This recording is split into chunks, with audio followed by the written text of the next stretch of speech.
In a world driven by motion, we have been taught to look in the wrong direction. Our focus, the flame, the engine, the smoke, but perhaps the truth lies not in what we burn, but in what we move. Every day over 100 million barrels of oil are extracted from the Earth's crust, not just to be burned in combustion engines but to serve silently, as coolant, lubricant, and dielectric.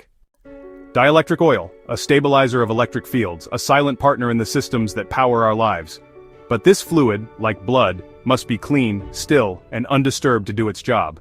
And yet, we move it, we displace it, we drag it from deep earth to deep sea, we run it through metal veins stretched across the world, gambling with every mile. We spill, we leak, and every drop disrupts a delicate balance, not just in nature but in the very systems we seek to protect. The irony? The oil we move to stabilize ends up destabilizing everything.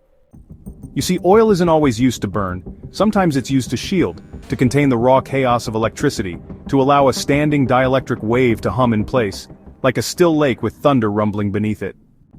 The standing wave, a fixed point of balance in an ocean of energy. These waves require purity, stability, isolation, but in chasing oil across the earth we contaminate that balance before it's ever achieved.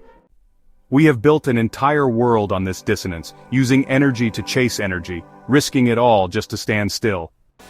But it didn't have to be this way. There was a moment, long ago, when energy stood still and spoke, and one man listened. Nikola Tesla, the man who tamed the invisible, who saw energy not as a commodity to extract, but a force to align with.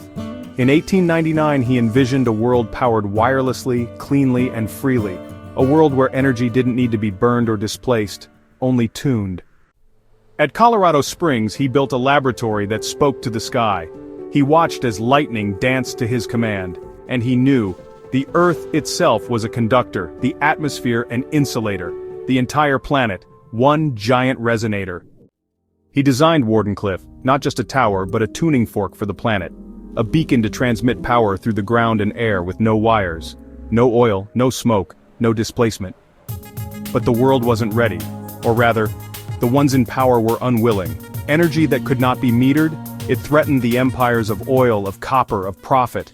And so, Tesla was silenced, his funding cut, his dreams dismantled, the tower torn down, the wireless earth-powered grid faded into myth. And in its place, pipelines, pollution, and paradox. We move energy to create energy. We destroy the environment to stabilize it, all while pretending there is no other way. But the truth is, there was another way, and it still exists, buried in forgotten patents, hidden in plain physics, and pulsing beneath our very feet. Oil, when still, stabilizes. When moved, it destroys. What if we didn't need to move it at all?